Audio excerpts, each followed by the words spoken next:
శివార్లోని గోపాల్పూర్లో గల Shri Kenley convent స్కూల్లో ముందస్తు సంక్రాంతి సంబరాలు ఘనంగా నిర్వహించారు. విద్యార్థులు సాంప్రదాయ వేషాధనలో పండుగ వాతావరణాన్ని తీసుకొచ్చారు.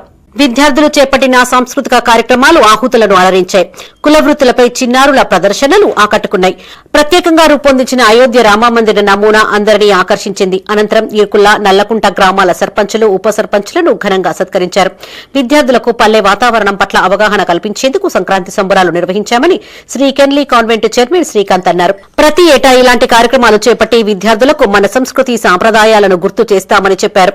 ఇసురాయి, బొమ్మల కొలువులతో పాటు చెరువులు, పంట పొలాలు, పురాతన వస్తువులను ప్రదర్శించారని అన్నారు. విద్యార్థులకు జ్ఞానాన్ని అందించేందుకు ఇవి దోహదపడతాయని ఏవో ప్రతాప్ రెడ్డి అన్నారు.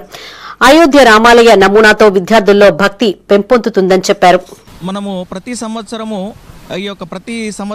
ఇయర్ ఎండింగ్ రోజున మనం వేడుకలు నిర్వహిస్తూ ఉన్నాం మన పాఠశాలలో. అందులో భాగంగానే మనం ముందస్తుగా సంక్రాంతి సంబరాలను, అంతేకాకుండా మన అయోధ్యలో ఉన్నటువంటి రామమందిర నిర్మాణం ఏ విధంగా ఉంటుందో మన విద్యార్థులకు అవగాహన కల్పించడానికి మనము ఆ రామమందిర నిర్మాణాన్ని, అంతేకాకుండా కుల వృత్తులు ఏ విధంగా ఉంటున్నాయి, కుల వృత్తులను ప్రతి ఒక్కరిని కూడా, ప్రతి కులం వారిని కూడా వేషధారణలో ఇక్కడ చూపెట్టడం జరిగింది.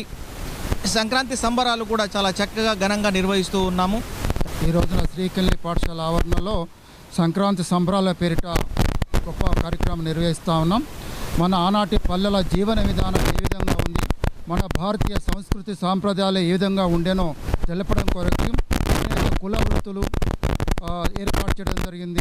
పల్లెల జీవన విధానం ఆనాడు ఇసురాయి కావచ్చు, రోలు, రోకలి కావచ్చు, పొంగలి కావచ్చు, బొమ్మల కొలువులు కావచ్చు, ఇలా అనేక రకాల సంస్కృతి సాంప్రదాయాలను నెలకొల్పి వారికి తెలపడం కొరకు ప్రయత్నం చేశాం.